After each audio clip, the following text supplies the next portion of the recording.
In the game of loans, you either win or you learn. Welcome to the game of loans, where fortunes are forged and empires are built. Your hosts, lords of lending and wholesaling, are here to guide you through the realm of real estate and wealth building. Brace yourselves, cash flow is coming.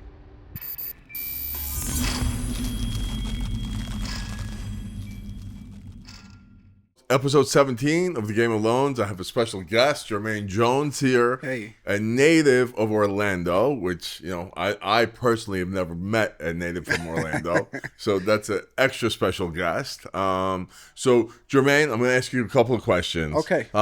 So, I know we met on social media. Yes. Thank you for coming and being a Yes. guest. Yeah. We're really pushing this Yeah. Game of Loans to be pretty big, and it Yeah. will be. You're going to Yeah. see in a couple of years we're Yeah. going to be top, and we'll have you back multiple times. Cool. So tell me. So you grew up in Orlando. Tell me Yes. your story and where you are now and how you got into what you're doing. So, born and raised in Orlando, which is an anomaly, right? And I like to say that I don't necessarily represent what you would typically believe an Orlando native is, because I grew up as a sponge. So I was just soaking up culture and fashion and things from everything that I appreciated. So when I was into music and I was into the arts, and then when I left and went to college at Florida State, I'm picking up stuff from my Detroit friends. I'm loving the Cartier glasses and the Pelly jackets and the Gators, and I'm picking up fashion from my LA guys, and with the plaids and the socks and the khakis and the hats, and the list goes on. So I don't look like or talk like someone who would be an Orlando native, but at the same time, because meeting an Orlando native is so rare, I just end up being the poster child for it, right? Good for Orlando. Right. So, but I love my city. I love Orlando to death, and I think it's the best place in the U.S. to live and raise kids. I've had condo in Atlanta. I've had a condo in Tampa. I'm getting a condo in Miami right now, and I love to visit all of these places, but to live, it's Orlando for me. But so where I'm at, man, born and raised there, went to Dr. Phillips High School, went to Florida State University. Marketing and finance is what I studied. Okay. But at that time, I wanted to be a rapper. Right. So I was making music. I, That's had a good little run. Right. I did an appearance on MTV, BET. I was in the studio with some big names, performed with Lil Wayne and Rick Ross and all kind of people, opening act type stuff. So I thought I had a future there. And, I ended up staying over my time there. I was having so much fun trying to be a rapper that one day I went to the registrar like, hey, when do I graduate? And they were like, well, you've been done for a year. And that's when I was like, okay, well, it's time to get up out of here, Yeah. So I came back home. I had a daughter while I was in school. My daughter now is a student at Florida State. Wow. Shout out to my daughter, Aria. She's wrapping up. She's getting ready to go into her senior year, and she got her eyes on law school, and she's going to do it. That's great. Yeah, she's going to awesome. do it. The first one in the family to do it. But came back home, got a job at Sprint. This is during the first kind of recession, like 07, 08, when things were going bad in the real estate market. I tried to be a mortgage broker. I tried to be a realtor. The timing was bad. It didn't work out for me. Ended up getting a job. Lucky. Yeah.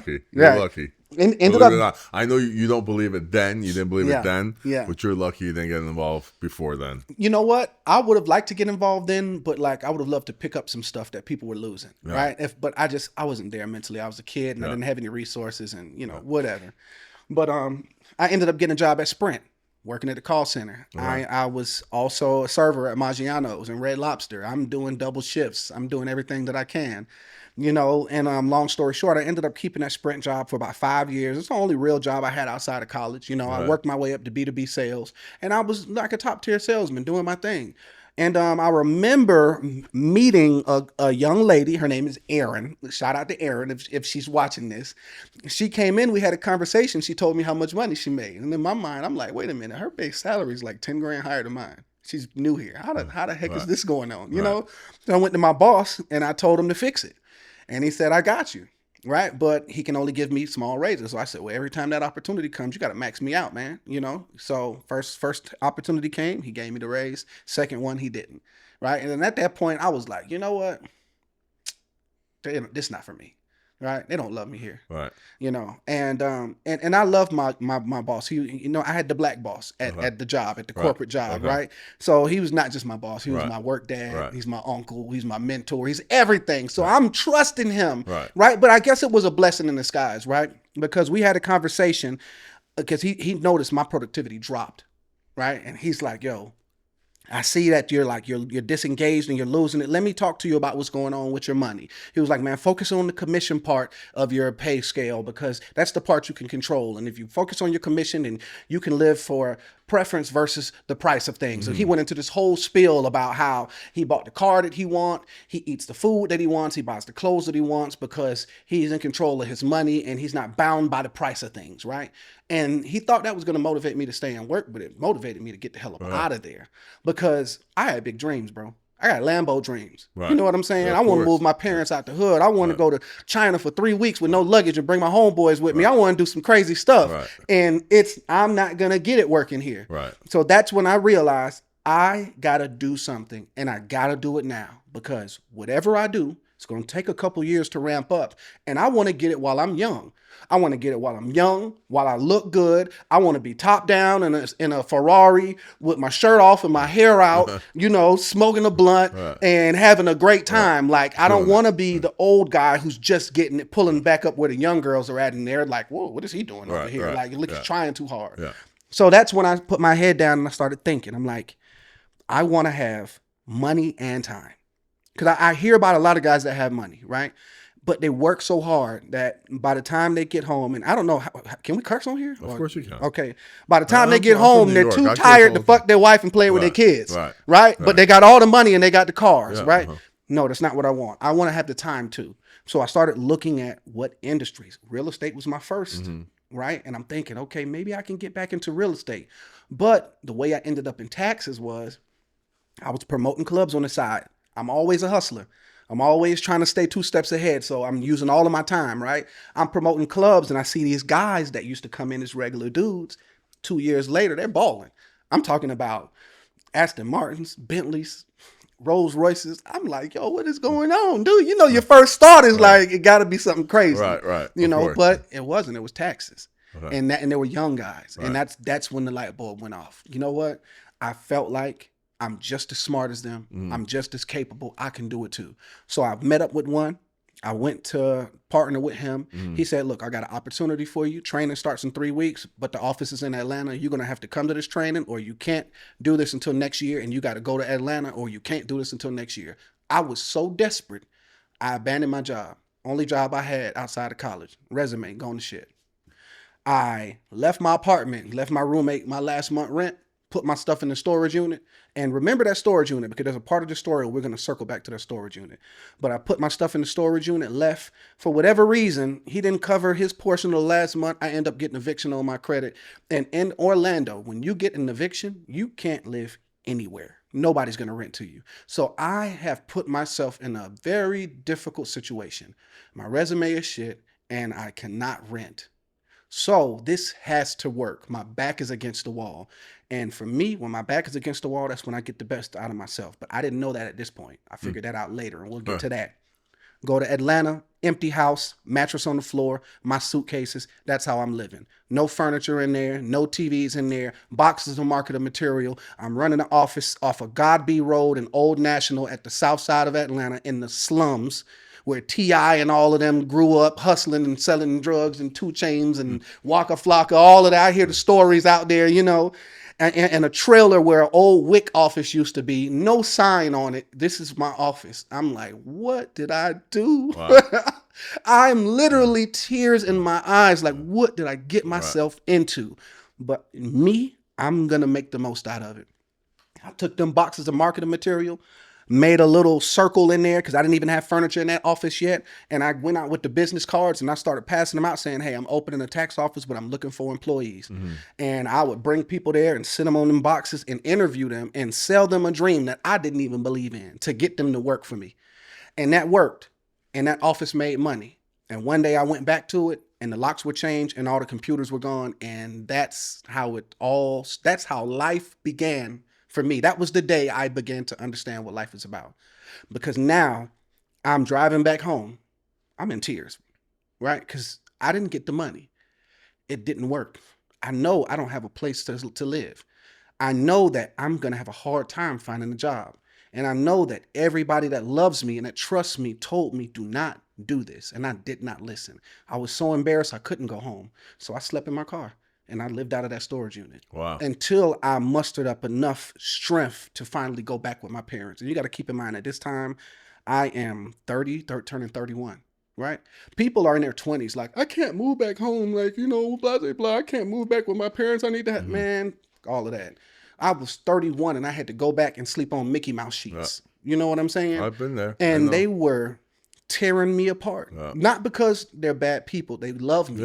But they were letting me have it, letting me know, holding me accountable. And I told myself every day there was That's a good parent. Yeah, it is. And I, man, I would die for my parents, bro. Yeah, of course. You know, but there was a quote that kept me afloat during that time.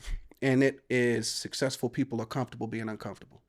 And I told myself that every day. I remember waking up and the door would be locked and I would hear my mom talking and I would just tell myself that over and over and over before I get ready to get out and walk into the house and walk out into the world and try to figure out my situation. But long story short, I ended up saving up about $800 and I'll go ahead and tell it. I went to Best Buy with my debit card with $800. I had somebody go inside. I said, swipe this debit card and buy me 2 computers and a laptop.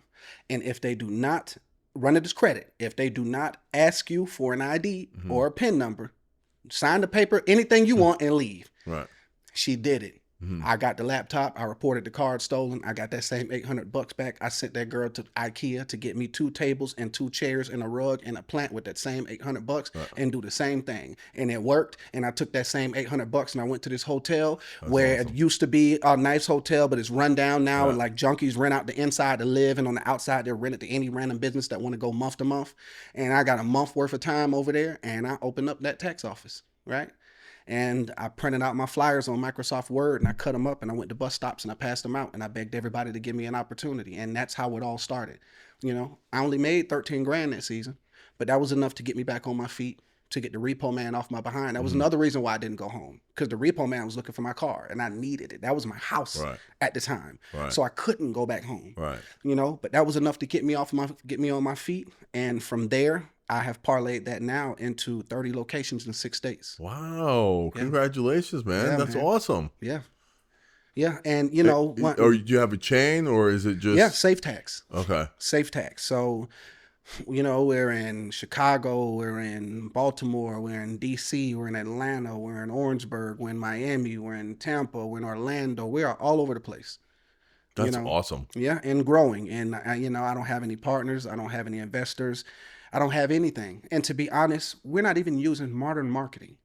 We've never run an ad. We've never done a billboard. We've never done a radio. We've never done any of that stuff. We just have a bunch of hungry people who understand people and who have a network, and that's how we get our clients. And we have done something that no one has done in this industry, you know, and I'm just excited now to build relationships with people who have that understanding so that we can add that component in and see where this thing really goes. That's phenomenal, man. Congratulations. Thank you, That's brother. awesome. Yeah. That's like, I mean, I get goosebumps. I'm, you know, there's certain people that I think either are born haters or life turns them into haters, right? I'm just a natural. I love winning. Like, I love people that win. Like when I hear like stories like that, like I want to like pop a bottle. You know, like, no, honestly, I love that. I love that. So for our audience, explain to them what you do, what a tax office does, like what it's similar to, because a lot of people aren't going to know. Okay. You know? All right. So we're similar to H&R Block or Jackson Hewitt or TurboTax or whatever. You show up, we'll file your taxes, we send them off. If you, like, let's say one of our clients needs the same day advance. Okay, look, I need some money now. We just had Thanksgiving, Christmas, New Year's, back to school, first of the month. We are strapped. We need money today. Okay, cool. We can give you up to $7,000 of your tax return on the spot. Okay, cool. We can give you the balance of it up to 5 days before the IRS date, right? So we have different things like that we can use to help people that come into the office. And we just file regular 1040s. We focus on that. That's our niche for 2 reasons. For one, we don't want to work all year. We don't want to do quarterlies and do bookkeeping and payroll and all of that stuff, right? So someone like me wouldn't come to you because no. I need like a CPA. Right. So somebody that is a W-2 employee, yes, or even like a 1099, yes, someone with a 1099 that's who is our client, the everyday person. Right. Okay. We do as many as we can, and then in April we close the doors and we enjoy the rest of the year. Okay. Right. So 6 months of vacation and then we get back rolling. Okay. You know, so that's pretty much how it works. Okay. You know? And and if people want to get involved in tax business, I also help people to get involved. I have helped people completely transform their lives with taxes. You know, people who probably never had a job at one point have now made 7 figures in the tax business. Wow. Right. And this money is made in 4 months. You know what I'm saying? And there's 3 ways that they can get involved. For one, if you have a job you love, you kind of want to stick your toes in the water, you don't want to jump out there and be a full entrepreneur yet, come in as a contractor. You can pay a little fee. We'll teach you how to be a contractor. We'll do a split with you. You can prepare taxes from your laptop remotely from anywhere, after work, at home, anywhere. Clients from all 50 states. Supplement your income. Make an extra $20,000 to $50,000 in 4 months in addition to what you make at your job. Cool. Or come in, you got a little budget, you want to start something. Open a virtual office. Have contractors work for you. They can be working from all 50 states, right? Just have a place to take meetings and receive mail, you know, a shared office space. And you can make an extra $100,000, $200,000, you know, sometimes even 3 in a matter of 4 months. Or if you have the money to do a full-scale brick and mortar physical location, you can have hourly employees. You can have contractors working for you from anywhere. And you can make up to or more than $1 million in a season from a single location. And I have done it, and some of my affiliates have done it more than once. That's amazing. You know, so that's kind of where I'm at, and that's what I got going on now. So, you know, a lot of the new generation, right? They don't like to talk to people. Yeah. Right? Like, they'd rather just go and file their taxes on TurboTax and stuff like that, right? I'm not that person. Yeah. Like, I could never do that. Yeah, I want to speak to somebody all the time. You know, I'm older than you, but I just like, you know, and I think it's a great idea because your business does that, right? Yeah. And people want to sit down and they want to have like a friendly voice to talk to and be like, ask questions, you know, and it's not, you know, and it's not AI and it's not, you know, nope, it's not none of that. You know, a computer where you're filling stuff in or where you know, where you're like, even if you're smart or know your way around, you're like, well, did I fuck this up? Yeah. Like, did I do this correctly? Like, am I getting enough fucking money back or is the government screwing me? What the fuck's happening? See, the beautiful part about the way that we do it is we give everybody all the options. You want to go to the website and just submit your info to an office, you can, and then somebody will call you back with a quote. If you want to get on a Zoom call, right, or a Teams call, and look at the person face to face while they're preparing your taxes and ask any questions you want, you can do that. You know, we have a secure portal where we'll send you a link. You can upload all of your stuff. It populates in our software. We'll prepare it, send you back your quote. You like it, sign from your phone, you're done, right? Or if you want to show up to an office, you can show up to a physical location and file your taxes like you will at H&R Block or anywhere else, right? So we just give people all of the options, whatever makes them comfortable, you know? That's great. So what would you say your demographic of person is? I would say middle class to lower class. Okay. Right? These are the people we focus on. These are the people we have the tools and the skills to serve through and through. That is our main demographic. Okay. Now we can help everybody, right? Because we have a CPA that is our partner, right? So we do refer people there when they need tax strategy, high level tax planning, you know, and stuff like that. But the niche that we like to focus on, the bulk of our business, which is probably 95% of our business, is, you know, middle class to lower class. Okay. And then what age group would you say? Any age group. Yeah. Any age group. Now, young people like to work for us. Right. So our team is mainly young, vibrant individuals from, you know, early 20s to mid 40s. Okay. Right. And that's what our team is comprised of. I like to work alongside of people who get it, who get the heartbeat of things, who have social media, who understand what's going on in the communities and how to talk to people and what they're dealing with. Because in the end, the most gratifying part of this is actually actually helping people. I've been in it 12 years now, so I've seen people's kids grow up and then come and become our clients now. That's awesome. You know what I'm saying? Yeah. Like I do back to school drives every year, and I didn't have, like, you got to understand something. I didn't come from a family that was full of a bunch of highly successful people. We didn't have all of that in our family. So everything I'm learning on my own, I'm just figuring out that you could get sponsors for your back to school drives. I've been doing this out of pocket because I love these people. Right. Because without them, I wouldn't be here. Right. So I've been going in my pocket to buy every book bag, every laptop, every bicycle, every meal, everything, for the last 9 years. And just all of that, and seeing these people come back and grow up, and I continue to serve them. That is the most gratifying part of all of this. And then what would you say, like, your retention is? Like, let's say you have 100 clients. How many come back to you the following year? Do you have like a solid retention? I do. Okay. I do. I would say, and this is the thing in our industry, right? Because there's so much misinformation floating around when it comes to taxes, because it is a business with low barriers of entry and high profit margins. It's always in the top 5 or 10 in Forbes of any business in the U.S. you can do with high profit and low barriers of entry. Yes, absolutely. Right? So because of that, there's always misinformation. There's new people popping up. So the competition is there, and a lot of people get cycled around. But at least 40 to 60% of our clients are going to return. Wow. Right? But the beautiful thing about this business is retention is great, but guess what? Every human being that you see is a potential client. Yeah. This is the only business in America where you have this many opportunities to make money, because everybody is obligated to do taxes. Of course. Somewhere. Yeah. Right? I agree with you. And this is the only business like this. Yeah. Death and taxes are the only two recession-proof guaranteed businesses, but you only die once, but you file taxes every single year. Yeah. Right?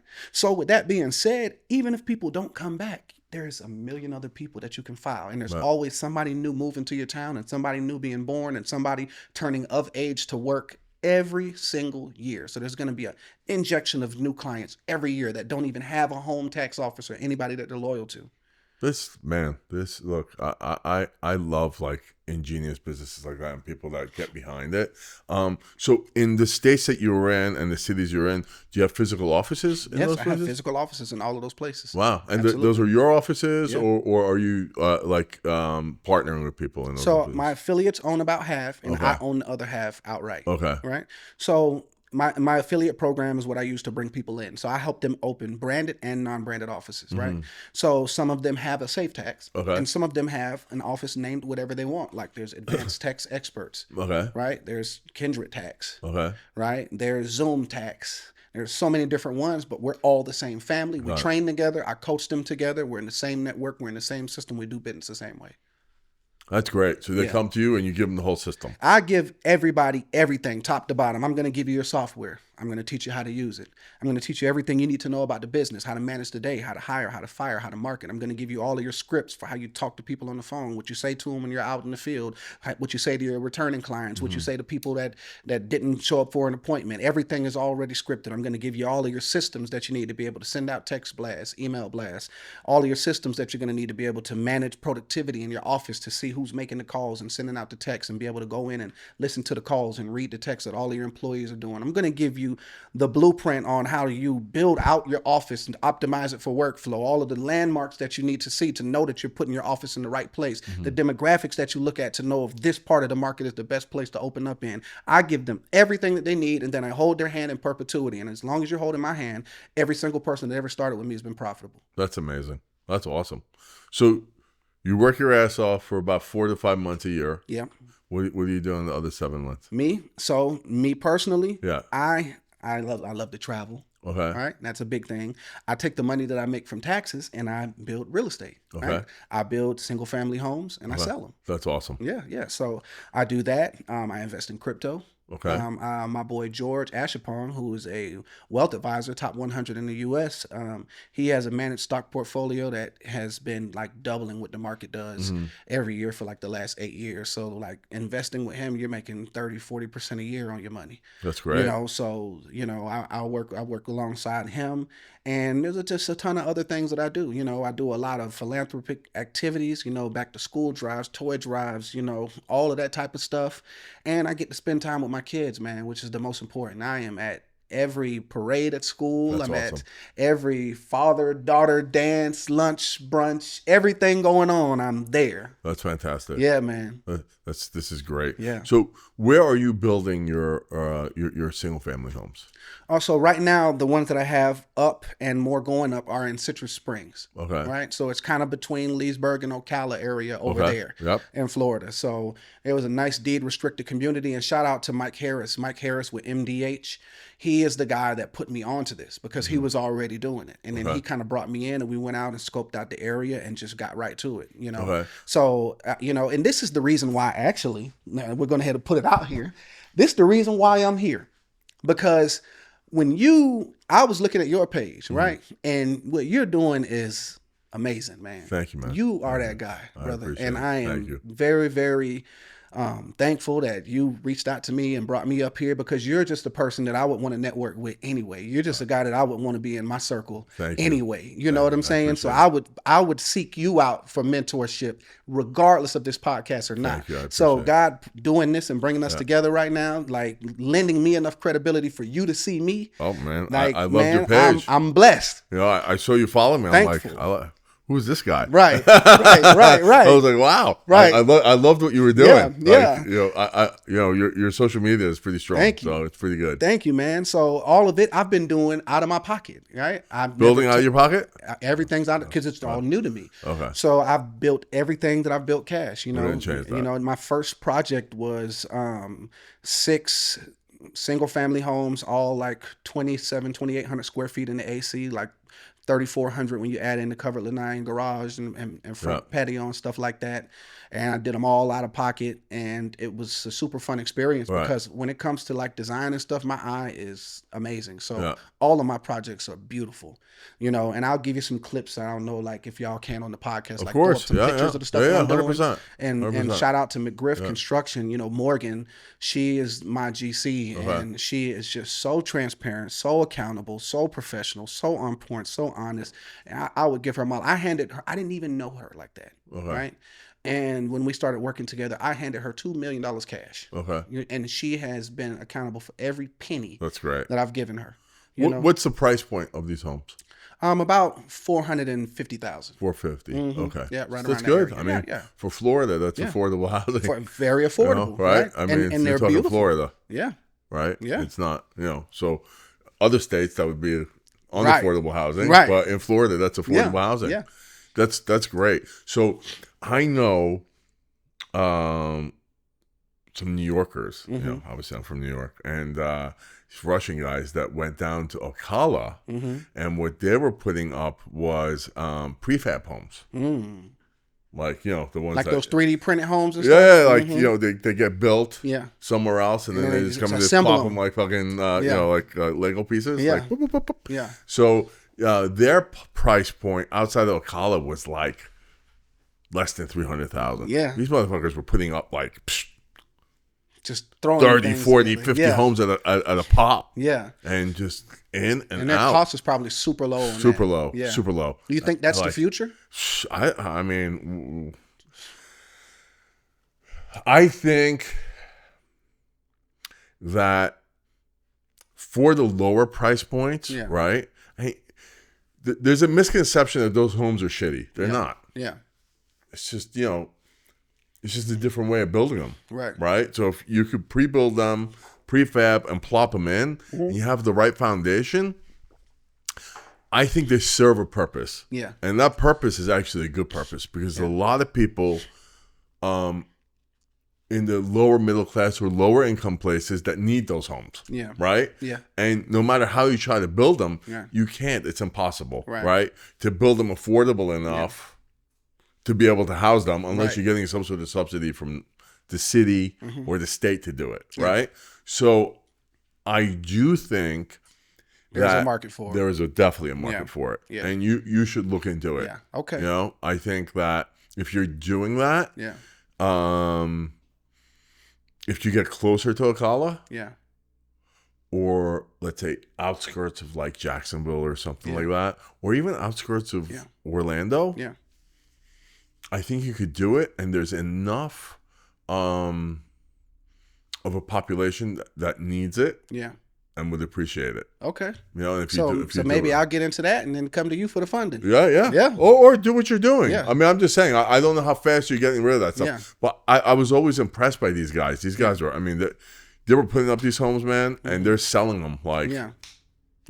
They're selling. I just sold 2, and I have a 3rd under contract right now, and a 4th that we're negotiating. Congratulations. So yeah, they're moving. They're moving for sure. How are you liking the real estate business? Man, I love it. It's super fun. Okay. For me, it's fun. Like, as a man, I think men like innately need to create. Yes. Right? I agree with you. So it's almost like it brings me back to my childhood when I get to play with Legos and Yeah. build little things Yeah. and build forts in the Yeah. house and go play in them. Yeah. It's like I get to do it in real life Right. now with houses and then see a family move in and be happy. And You it's feel like, accomplished. yeah, right? like you man, feel I happy. did that. Yeah, This was dirt when I saw it, and look at it now. Yeah. You know, even though I'm not physically doing the work, just it being my brainchild. Yeah. You know what I'm Yeah, saying? of So course, like. yeah. Yeah, I love it. It's fun. I want to learn more about it. I want to be more efficient. I want to understand the financial part of it so that I can scale up my operations. And I want that to be my next strong leg that I stand on.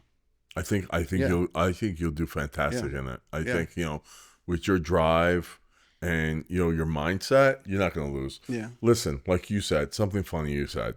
You looked at your competition in the tax business and you're like, these guys aren't smarter than me. Right. I just need to grind harder and I'm going to kick their ass, and you just did that, right? Right. I promise you it's the same thing in real estate, Yeah. right? So you bring that drive and your smarts into that business, Yeah. you're not going to lose. Yeah. It's like the only thing that's different in real estate and the people that get caught with their pants down are the ones that are investing at the tail end of a hot market, right? Yeah. And that's exactly what happened here in Nashville, right? Everyone thought that it's just going to keep parlaying up, Yeah. right? And then what happened? The rates moved on everybody 3 years ago. Yeah. And there were people, people were selling homes in not too great of neighborhoods, like for just the dirt for a lot of money. Right. And people were paying them because the market was hot. Yeah. But unfortunately, a lot of people bought those homes, and not just here in Nashville, in different places all over. Because it was in Florida. Yeah. It was in less than Florida, just because the market's been so fucking hot in Florida. It's just on fire. Yeah. But I would say other parts, of the country, people did that but they bought the homes at the wrong time. Yeah. So that's the only thing you have to be worried about. Yeah. But the good thing for you is that your primary business right now is not real estate. Right. So you bring something to the table that other real estate people don't have. Yeah. Which is cash. Right. Right. And I don't know if you watch some of my stories. I tell people, like, real estate investors, the bigger they are, the broker they are, like in terms of cash. They just don't have. Yeah. Right? Yeah. But their money is always Everybody's out, over man. leveraged. Yeah. It's leverage. Yeah. But even with the leverage, they just don't have money, man. Yeah. They have assets. They have a shit ton of assets. Yeah. Like a lot of assets. Yeah. But everybody is cash poor. Right. Why I think you're in a great position is even because it's a waiting game, real estate, right? So even the guys that got stuck with some properties that maybe they bought too high, someone like you wouldn't really affect. Yeah. Because you could have the fortitude. Yeah, I can wait it out, man. To wait it out. Yeah, I absolutely can. And that's why, that's not my bread and butter. Correct. Yeah. And that's why you're sitting in the driver's seat in a business like this. Yeah. That happened with the houses that I built. I built them, and I just wasn't in a rush to make any moves, and people were trying to lowball me on stuff. And I was like, man, look, I'll just chill on these things. And the property value went up, and now they're coming and they're making offers, and it's all good. I love that. And that's just what it is. That's it. Now I'm trying to get into picking up some single family stuff, right? Because for the tax game, I want to make sure that, for one, I'm cash flowing year round, right? Because I make a bulk of money in a short period of time, and I want to make sure that I'm cash flowing outside of the season as much as possible, as passively as possible, right? And then on top of that, there's a tax play called a cost segregation study, right? So when you deploy stuff like that, you need to have some like short-term rentals and stuff like that. So I'm trying to get into that space now, and you know what? I'm a new guy. right? But I learned a little trick that I don't mind teaching everybody right now, right? It might not be new to you, but it might be new to some people watching this. If you're new into real estate and you want to get into purchasing multifamily, right? There's a way that you can purchase it with little to no money out of pocket. This is the trick. Look into a DSCR loan. Okay. That loan is going to qualify you based on the projected cash flow of the property, meaning it doesn't even have to have tenants in it at the time. Whatever it's projected, as long as that money is more than what the mortgage is going to be, they'll approve you, right? And your credit score is just going to determine your interest rate and your down payment. They're not going to need all these documents and tax returns and all that. They're not even going to need all of that, right? So what you do, let's say you qualify for 70% LTV. Okay, cool. So you go to the person that owns the property, you negotiate a rate with them. All right, cool. This is the amount that I'm going to buy it at. Let's say you're buying it at $100,000 for the sake of this argument. Well, the DSCR loan that you qualify for is 70% LTV. They're going to give you 70,000 of that. Okay, cool. Well, you can tell the seller to hold a second mortgage for that other 30,000. And it can be a principal only mortgage, and you can pay them. And you can also negotiate them to hold off your payment until you get it rented. So what you're, in essence, what you're doing is you qualify for the DSCR. They pay the 70%. The owner or the seller holds the other 30%. You get the property for no money out of your pocket. You put renters in it and then let the renters pay back the DSCR and pay back the seller. Yeah, that's it. And you just bought a multifamily unit, no money out of your pocket. Yeah. Anybody can do it.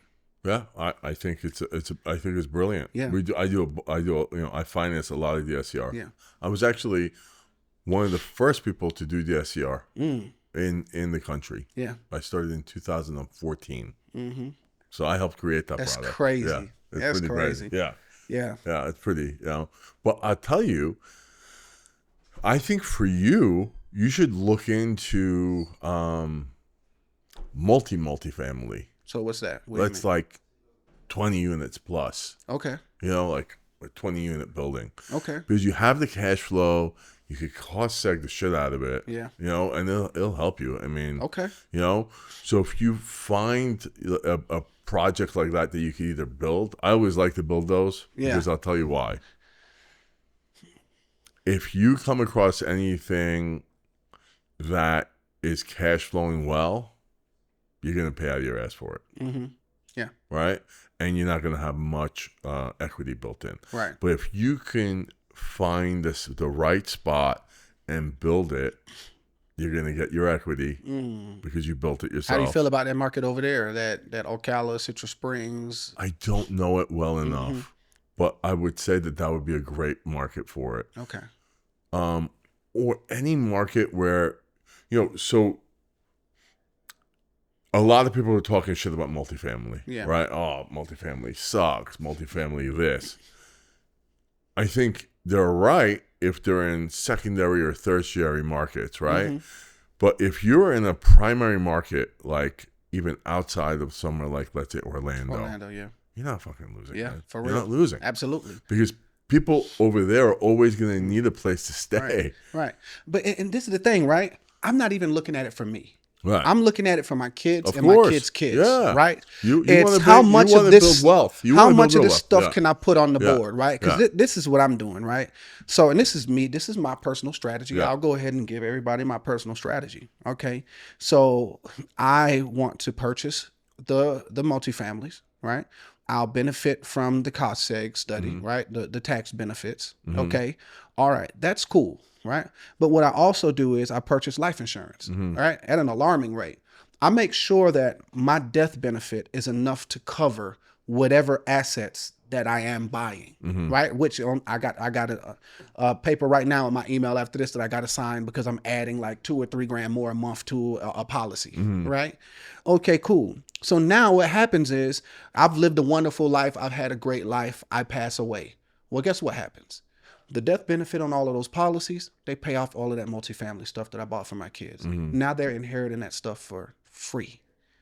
And there's still a cash value in those policies that they're also going to receive. Right. So now I'm passing down real estate that's cash flowing. Right. I'm giving them a cash value from the policy, right? And they're picking up real estate that they don't have to pay anything for. That's amazing. So I'm doing this for my great grandkids. It ain't even about me because, you know, with my primary business, taxes, I'm making enough money to live a decent life, right? And I'm okay. Now it's about creating legacy, right? And that's where a lot of people, especially young people that are in business that are successful, are going wrong. They're not even thinking about legacy. They are just having a ball for themselves right now. Buying, got 2, 3, 4, 5 cars, 6 cars for what? You know, got a crazy penthouse that you don't even own that you're spending $25,000 a month for. For what? What are you doing this for? Renting yachts and doing all for what? Right? Because they think that the money is never going to stop. They think that one day, they're not even thinking about the day when their health starts to be fleeting. Thinking about the day when they have children and what those kids are going to need, right? So I'm focused on legacy. So even if, you know, I'm in a situation where I'm strapped in this multifamily and the cash flow is really just covering it so that I can own the property, well, guess what? That's fine for me because my kids are going to inherit this for free later on. Right. Well, I mean, listen, I hope, you know, your kids see this in the future and they're like, you know. Yeah. Thank you, Dad. Dad was hooking us up, man. Dad was hooking us up, man. Listen, I'm telling you. So I got to ask you about Florida State. Okay. Who's going to be the next coach? Who are you rooting for? To be honest, it doesn't even matter to me. Really? It doesn't even matter to me, man. I feel like at Florida State, we have done so much. We have the legacy. And, like, we don't have nothing to prove, man. You know what I'm saying? I just want them to go out there and do good. Just don't really tarnish what we got going on and just get by. Like, I don't even care if we return to the glory days where we're just bringing home championships and stuff like that. It doesn't even matter, man. You know, I'm going to be honest. Like, when I was at the school, like, Leon Washington was the running back when I was there. And I'm a Jet fan. Okay. So that's my boy. So I know Leon Washington very well. That's my boy. Right. We used to hang out. He had this little house that was, like, right there near Chapel Street. I was staying in these apartments over there. And I used to always go to that house and just crash over there. And we'd be freestyling. And he cooks like a grandma. You know what I'm saying? You know, so I just spent a lot of time over there kicking it. And he used to always tell me, man, you should come and try out for the team, man. Come walk on, man. You're athletic, blah, blah, blah. You know, I could just put a word in. You'll be good, man. You know, whatever, you know. So I was up close with the sports. I wasn't necessarily a fan of the sports. You know, I was a fan of the players because I got cool with some of them. Of course, You know, but for me, Florida State was more about the college experience. You know, it's a great college, man. Man, listen, if you could make a movie called The College Experience, it's Florida State. Brother, everything about it. And I hate when people try to shit on college and say that college is trying to teach you to be an employee. College is this and that. Yeah, I don't agree with that either. I don't agree with that, brother. College helped mold me into the person that I am. I met some wonderful minds in college. Some of these kids are doing amazing things, and they are my friends. And they inspire me and they motivate me. Some of these teachers were doing amazing things, and they became mentors to me. That's awesome. You know, being in an environment where you get to find out who you are. You get to make your own rules, your own boundaries, your own mantra. You become yourself. Like, that type of stuff is priceless, right? And I feel like Florida State is a breeding ground for that culture and that environment. And everybody needs to go to Florida State, bro. All of y'all apply to Florida State. Everybody go to FSU. My daughter wants, you know, she's dying to go to school in Florida. Man, tell her go. My daughter's up there. I'll hook them up together, man. Tell her go. Go to school in Florida. all of them were party schools. You got, you know. But, you know. It was the number one party school when I was there. Was it? Cool fact. You ready for a cool fact? More than Miami? Cool fact. The Publix that was next door to my apartments were called Players Club. Okay. All right? And on Ocala Street. And the irony of that name, right? But the Publix that was next door to my apartments was voted the number one place in the country to meet girls by Playboy magazine. Wow. While I was there. So we used to put on clothes, get a shopping cart, put a few items in, and just push it around and talk to girls, bro. 100% bump into a girl's car. Oh, my bad. How you doing? No, to my daughter, this is exactly why you're not going to Florida State. Go to Florida State. And then you sent your daughter there. Yeah, I did. What are you doing? Listen, all A's and a B every semester. That's on her great. way to law school, no loans. That's playing. Great. That's awesome. Stop playing. That's awesome. Proud of her, man. Let's see what Deion does, right? Deion Sanders. Let's see if he decides to coach there. Oh, gosh. I don't know why he didn't. Well, actually, it's Well, not they his didn't- choice. It's not his choice. I think he'll end up. That would, I personally think that Brother. Deion is going to take that job. oh my God, At some I'm going to every game that I can. That happens. I'm going to every game I can. Of course you are. Oh my I'll God, probably that would go be with you. amazing, I love dude. Deion. Yes, Deion, I love. Yeah. I would say, I always say, like, we talk about all these athletes today, but you're not getting to the level of Deion Yeah. or Michael Jordan Yeah. or my Bo Jackson, Yeah. who I think is the greatest athlete of all time, Yeah, right? yeah, You're just yeah. not getting to those Yeah, levels, yeah. right? No one's like these guys. And, Yeah. You know, so the where- opportunity to learn from Oh, those my guys. goodness, There's yeah. things that they can teach you that's just not going to be in the science-based books. It's just not going to make sense to anybody, but they did it. Who do you know that played offense and defense Come on, man. 2 sports. and 2 sports? Stop playing. Right? Come on. Right? I mean, who? Come on. Who do you know? Come on. Got I mean, out he there. didn't. Let's even say he didn't play. He was a great baseball player. He didn't play it and he even says, Deion even says that he thinks that Bo was the greatest athlete of all time, right? Which is massive. I think coming out of LeBron him. James is putting up a good argument for that right now. The LeBron's- greatest athlete ever existing on You think Earth. so? He doesn't play 2 sports, and I don't think he could shine the shoes off of Michael Jordan. I think he could play 2 sports. He was All-American in football too. You know, he could have went. I got to be honest with you. I would went like to there. see him on the football field. Imagine that. 6'8". I can't. 6'8". Who's stopping him? 260 running a 4.5. Who could stop Come on, him? man. Just throw that guy. Make him a He's a tight creative end. player, bro. He's a creative player, bro. He should play at least 1 year, He's though. a creative No? player. That would be How amazing. crazy would that be? Yeah, that would be Imagine amazing. him. Right, but he's 40 now, man. Who cares? Come on. He's His still fire. Yeah, but remember, he's 40, and I'm not taking anything away from basketball players, right? I'm not. Yeah. But he's 40 playing basketball, not playing football. His body couldn't take it. I think he's got a year of football in him. That would be dope. That would be That crazy. would probably be the greatest spectacle in sports history. If Oh he my did God! that. If he did that, first of all, he'd be unstoppable. Right. Because all you have to do is have him go into the end zone Just throw it in the air. and just throw it in the air. Right. Who's stopping him? Right. Yeah. Throw it in the air. And he's going to be If the he gets biggest his guy. hands on it, what? Oh, Yeah. If he gets his hands on it, Yeah, he's that's catching it, the bro. ball. Yeah, that's right? it. It's just Yeah. catching it. Yeah. You know? But yeah, that would be amazing. Yeah. That if he could finish off his career Yeah. just doing something like that, Yeah, that would be crazy. that would be crazy. Yeah. That really would. Yeah. So, but let's go back to real estate. Right. Right. We digress a little bit. Yeah, This listen. isn't about It's sports. sports and guys thing, man. Yeah. Well, it's Florida State. Yeah. I used to love Florida Yeah, State as a yeah. kid. I ended up, I went to college at Hofstra. I played lacrosse there, but Yeah. it is what it is. Long Yeah. time ago. So where do you see your business going to? Are you still looking to expand? Are you looking to what's like the next move for you? I think I want to open up my affiliate program to the world. Okay. Right? As of now, my affiliate program has been kind of a word of mouth thing that I've been using to mobilize people that I want to help. You know, and I have an idea for you, by the way. Okay. I'm open to it. I have a very, very, very, very good idea for you. Okay. All right. So look, I'll finish where I'm going, and then you could tell me. Yeah. So I want to open it up to the world. I did it for 5 or 6 years with people that I know close, because I wanted to make sure, one, I had social proof and I had the data to show that this thing actually works. Okay. And I have data to prove that it works, that people make money and continue making money for years, and it's sustainable. So now that I know I have something, and then also, the Service Bureau, and this is kind of tax jargon, but there's a company that I work with that provides resources to tax businesses, right?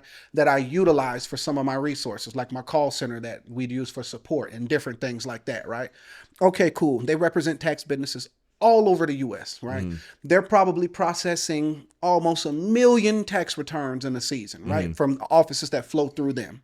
And of all of those businesses, per capita, per location, I have the best performing business that they've represented, right? Wow. I'm not the biggest. There's Right. people that got hundreds of locations, right? I'm not the biggest, but I have the best performing. That lets me know what my model is real, right? So with that being said, now that I got all that proof, I'm ready to open it up to the world and allow everybody the opportunity to get in business with me. That's amazing. Yeah, and that's kind of where I'm going with the tax thing. So I have an idea for you. Okay. Because you have physical offices, right? Yes. Okay. So some of the wealthiest people I know are people that have not businesses like that, but like I know a guy up in New York. He's in his late 70s now. And he was in the 7-Eleven business. Mm-hmm. But what he was doing was he would buy or build the location and put the 7-Eleven in there. Mm. And so he was the landlord and he was the owner. And then I know other guys here, for instance, that own like 150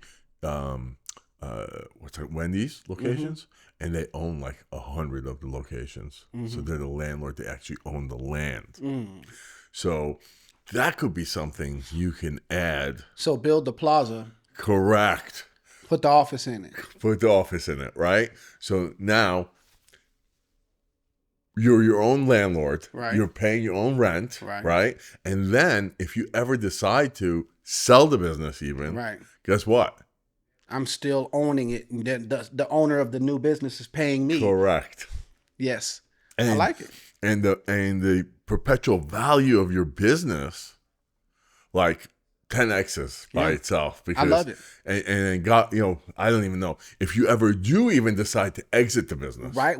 Which is like definitely the long plan. Which makes sense, obviously, because you're not going to want to do this forever, right? Right. And if the exit came, Yeah. imagine if that was linked to real estate. Right. Oh my goodness. Right.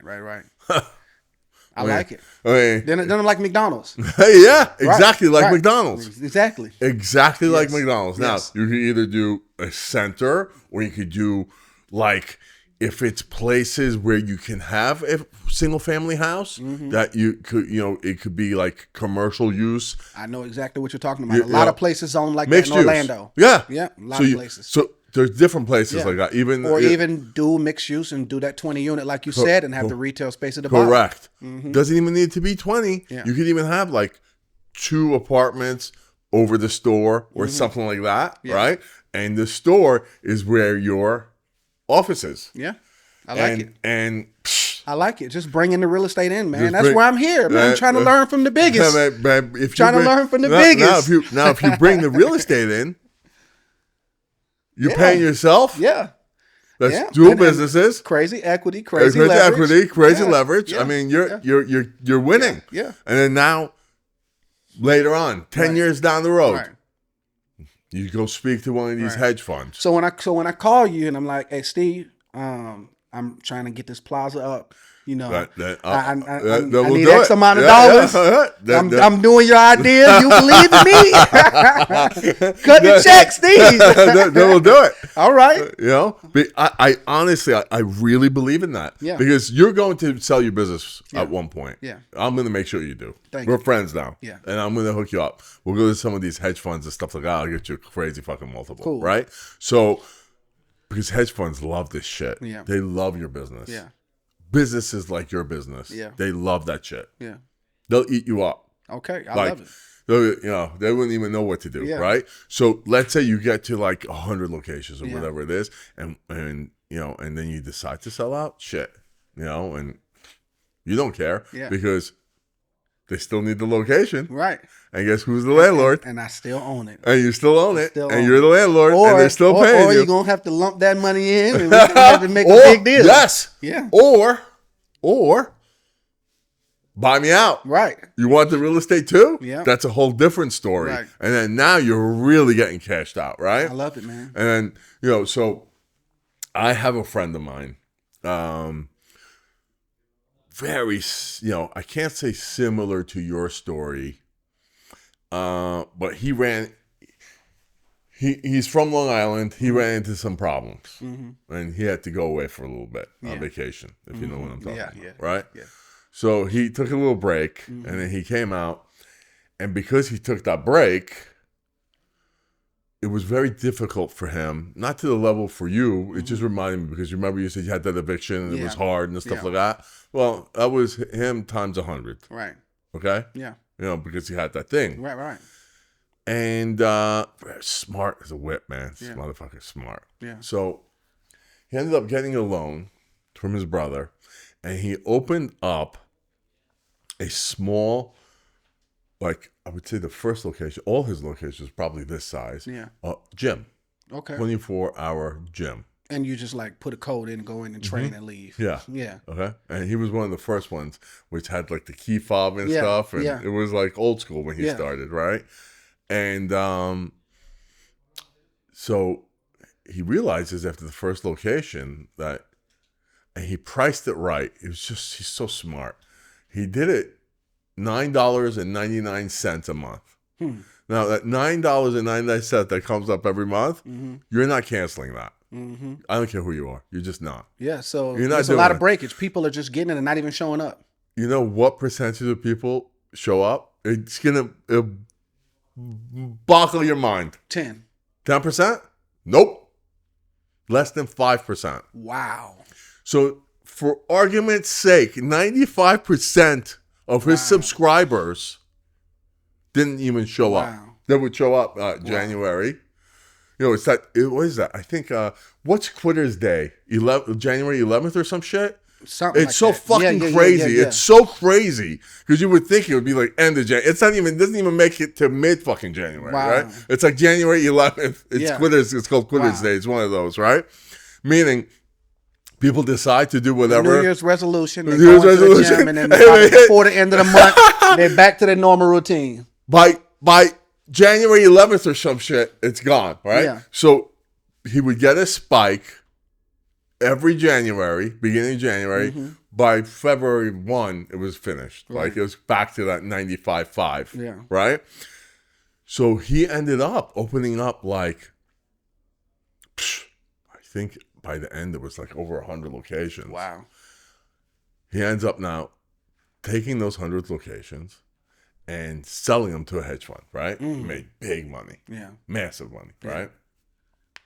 And I remember the week before he closed the deal, we were sitting down, we're having a drink, and I'm congratulating him because, you know, I love winners, right? And I love him.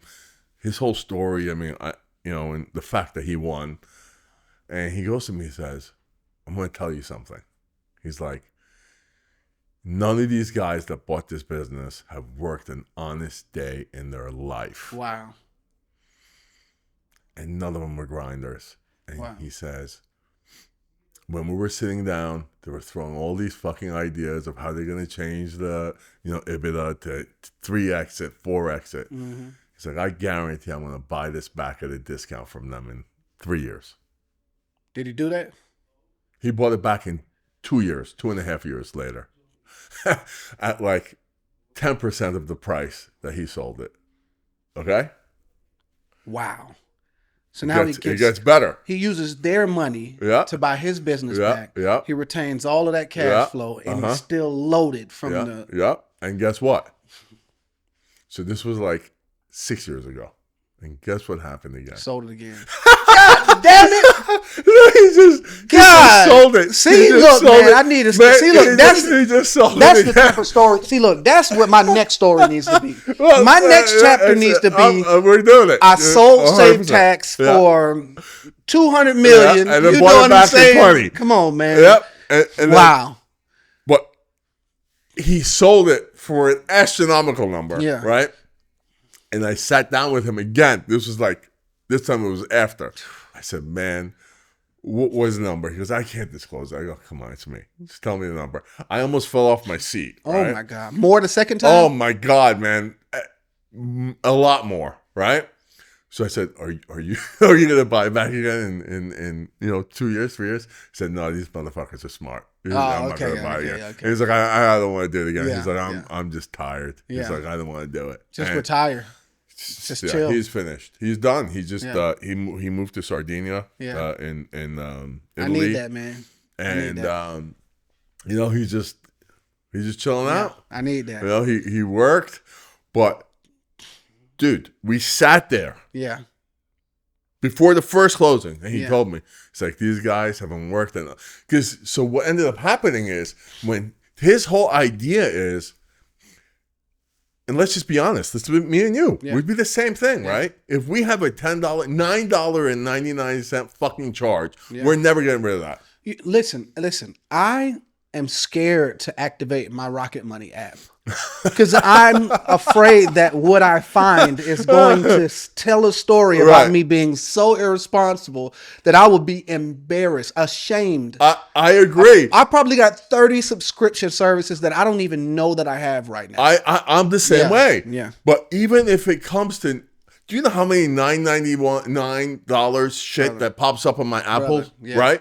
Like, and I go, this is fucking $10, right? Yeah. I love it, man. I'll do it next month, right? I love stories like this because I feel like it's foreshadowing where I'm going. Yeah, right. I see you going there. I'm foreshadowing, and that's why I'm bringing it up because I think that's going to be you, right? And now, and this proximity that's happening right now. You know, you are the top of your game, right? The absolute peak of your game. You're the best at what you do. You're LeBron James of your industry. I think you know what I'm saying? And I was talking to a guy earlier today that asked me like, what's one of the biggest gratification of like what I'm doing right now with social media and where I'm going. And I said, it's when big people that I respect, that I would look at as mentors or that I would follow, recognize me. Yeah. You know what I'm saying? So like everything that's happening right now from a guy in his space who is the best to ever do it, seeing a guy like me and seeing enough value in me to bring me here. And then you telling me a story right now that's foreshadowing where I want to be, brother, I feel like this all is like heaven sent. I'm telling you, man, God's plan working out. You're going to go there. You're going to go there. For sure. But the thing is, and I want to say, the reason you're successful is you know your demographic, right? Yeah. And you know what's going to retain them, right? Yeah. And so when I sat down with him, I said, why? Why do you think that these guys are going to fail? He said, because they're already talking about changing the pricing. And I keep telling them, you're not going to make more money, but you're going to lose money if you change $1. Yeah. Right? Yeah. And that's exactly, they fucked with that $9.99. Yeah. And they lost everybody because they fucked around with it, right? And the secret sauce was at $9.99. It's low enough to just tuck into their monthly bills, and they won't even notice it. I know, right? And as soon as someone goes, so much other stuff for $9.99 that they're probably paying for, they just forget that this is even a thing. And it's a gym, but it's the guilt, like, and they feel like a failure if they go, I just want to stop this. No, I failed. Right. And I'm not going to fail. I'm going to go to the gym. Right. I will go to that gym. Right. They're literally paying their guilty conscience to take a back seat. Right. And I'm going, and if it's even if I go to that gym 2 days this month, it's only $5 a trip, and it's worth it. It's worth it because it's not worth the fucking headache to even cancel that shit. I feel like I might have been to one of his gyms because I feel like I have because I went to New Orleans. I went to New Orleans to visit, and there was a 24-hour gym that was like one of them type where you just check in and go. Yeah. And I went online and I signed up for a free trial and I went to that shit for them 2 days that I was there and then I canceled that motherfucker. It's just and that had to be his. It was probably this big, times the size of this. You know? Yeah. And it's simple. Yeah. So what he does, the reason he's brilliant is so he puts this stuff up like near like hospitals. Right? So he gets all the nurses and the doctors who want to be healthy, which they're never going to do. Or he'll go to like near airports and stuff. And, you know, we have the pilots and, when I land, I'm going to hit, the gym and I'll go and I'll walk and I'll lift. You're never fucking doing that. You're just not. Yeah. I'm not being discouraging to people, but you're just not. Yeah. It's only 1% of the population that's doing that. Yeah. And you're not part of that 1%. Yeah. If you are, God bless you. Yeah. Right? Yeah. But you're just not doing that. Yeah. Right? And he did it near like big apartment complexes, right? Yeah. That don't have like, and people are in the apartment complexes. $9.99. Yeah. Even a schmuck who knows nothing about working out, right? I could hit a treadmill. It's only going to cost me $120 for the year. I'm going to hit that treadmill. You're never going to hit that treadmill. Yeah. You're just not. Yeah. And he figured that out. Yeah. You know, and here you are. Here you are. You figure it out. Also in your business. Yeah. That sauce. Yeah. You got your special sauce. Yeah. It's working. Yeah. And And for me now, I'm just working on systems, Yeah. because you're only as strong as your systems. 100%. So I'm making sure I have all of the systems in place to make everything that needs to be done to run the business successfully as easy as possible. Yeah. And so that when somebody does want to come and take it off of my hands, it'd be easy for them to like implement They their won't situation. Need you. Yeah. And that's what and you just need. Get right in. Yeah. You got to be like, all the systems are set up. Yeah. This has nothing to do with me, and we're basically doing the same thing in our business, right? Where we're trying to take ourselves out of the everyday, to put the systems in to say, hey, you know what? Investor funding is going to run with or without Steve and Ross, right? And if they're not here, these are the systems. God bless you. Do whatever you want. Right? You want to add on to the system? You want to take away from the system? We gave you a fully functioning fucking business. Now you make that decision of what you want to do. Or whatever. So I love it. And I think you're going to get there. I love your whole business idea. I love, I love it. I love that type of business.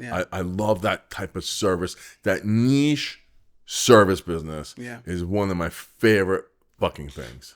Really, honestly. And if I could give you any advice outside of real estate like that, I would just say, add that real estate component to it. Because then you're you're king of the hill. I'm about to do it, man. I'm gonna do it with your help, man. So add that real estate component to it. A. B. You're right. Put in systems that's going to be free of Jermaine. Now, Jermaine's here. God bless him. Jermaine's not here. God bless him. He's not here. Who gives a shit? Shit's still running. Still making money. And that's that. That's where we're going. I love it. So, any other questions for me? Me question for you. Okay. So, for somebody who like me, right, in the position that I'm in, where I'm taking all of the cash that I have to build the houses, to sell the houses, how do I scale into a situation where I'm no longer using my cash, but I'm still able to make a good profit? Where do I go from here to there? So you're lucky enough where you don't need to use all of your cash, right? So let's just say, for argument's sake, we're going to take what ended up happening, right? So let's say it would take $100,000 per property, and you're working with $1 million, and each property, you could either put $1 million in, or you could put $100,000 in and get 10 properties, right? The thing is, paying me, it's going to be so insignificant at the end of the day, or me, or someone other schmuck like me, right? That I'm never going to tap into your pockets, and that's what you want. You're never going to want to take on a partner. I would tell you not to do the deal, because it's not enough to fucking splice up, right? It's just a waste of your time. You just better off. What I do recommend is go either to me or go to another lender, where you just have to put down 15% of the project, right? So here you go. Project cost $1 million. You're only coming out $150,000. Got you. You know what I'm saying? Right. And then somebody else is coming in with $850,000. Yeah. You're paying them, I don't know, 10%, 10.5% rate. Who gives a shit? You're only also, remember, what people don't understand is the clock on the money doesn't run fully. It only runs on what you draw, right? So in the beginning, you're not drawing out $1 million. You're just drawing out as you need the money. Right. So even if the rate's 10.5, that's not really real effective rate. Because in the beginning, let's say the land costs $200,000, you're paying 10.5% just on $200,000, and then as it increases in increments, you're paying on the rest. So the effective rate of the money isn't even 10.5. Right. That's what people don't even understand. So that 10.5% is an APR that starts when you pull it. So only when you pull it. So if you pay it back fast, then you're not paying a lot of money on it. You're not paying a lot of money on it, right? Got you. And But it's better than taking on a partner that's going to take 50% or 30% of your upside, right? And the other good thing is about going to a lender like me or somebody else that's seasoned is they're going to look at the project and underwrite the project with you. Mm-hmm. And they're going to tell you, I'm not going to fucking lend money on this. You're out of your mind. Right. The comps don't support it. Yeah. This doesn't support it. Jermaine, don't do this deal. So, so they're going to kind of help you to validate your deal. Correct. Yeah. So what you need the checks and balances, right? There's so many times I could promise you in my lifetime where I have said no to a project. The guy's gone and done it, taken money from some other asshole, made no money, and they come back.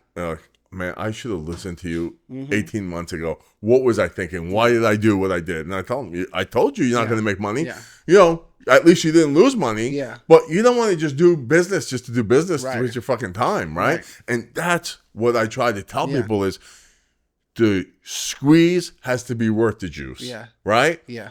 Don't just do something to do something. It just doesn't, fucking go on vacation. Yeah. I'll tell you, instead of breaking even, Jermaine, go visit France. Go have a fucking good time. Right. Don't you wasting your time for 8 months to 12 months. Fuck, you're not going to make money. Don't do it. Right. It's going to have headache, stress, and no mortgage money. So then my last question, what qualifies somebody to be able to borrow that $1 million from you? Or that $850,000 on the $1 million deal? From me, 2 projects that they've done like for like, right? Like for like meaning you've built $450,000 homes. Now you're going to come to me and say, Steve, I did 2. I want to put up 4. I'll say, let me see your 2. So I did 6. I want to put up 12. Love it. Yeah. I love it. Now, if you did 6 and came to me and said, I want to do 60, I'd say, I would tell you, you're my friend. Yeah. You're not going to fucking do that because now you're my friend. I'm not going to let you do that. I'm not going to let you go out like that. I'm not going to let you do that. Yeah. I'm not going to let you do it. Yeah. What I would say is, let's take it in stages. Right. Let's talk to the seller and say, hey, we're going to take 60, but we're going to take them 10 at a time. Right. And here's a deposit to hold on to those. But we're going to take them 10 homes at a time. And then when it's finished, you're going to say, okay, we finished 60. Let's hug each other. Yeah. What's next? And then you're going to say, it's going to be, I got a 40 up. I'll say, okay, now on this one, you're going to do 20 and 20. Yeah. Right? I love it, man. And then we did 40. And believe me, people in my life, I've seen that happen, right? They went from 1 to 2 to 4 to 8 to 16 to 32. Now people are putting up 200, 300 homes, right? That's where I'm trying to go, brother. At that point, they're not coming to me, but we're still friends. Yeah. Right? And we're still good friends. And then, when we keep in touch and it is what it is, my money is not going to be good for you when you're putting up 300 homes.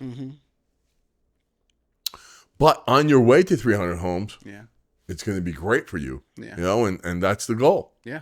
And that's where I want it to be. Say no more. I have no more questions. Well, this was a great session. Thank you for coming, man. Nah, man. Thank you, man. You opened up my eyes. Yeah. I fucking, again, I can't stress how much I love the type of business that you do. Yeah. I think it's great. I think you're fantastic. I wish you nothing but ultra success. Yeah. And, we're going to stay in touch, and anything I could do for you, I'm here. Thank you, brother. All right, man. All right, great. Yeah. Thank you. And we're out. You've been listening to The Game of Loans, where real estate battles are fought and won. Make sure to fortify your defenses by subscribing. Cash flow is coming, and we'll be back next time to help you claim your throne. The war of wealth continues.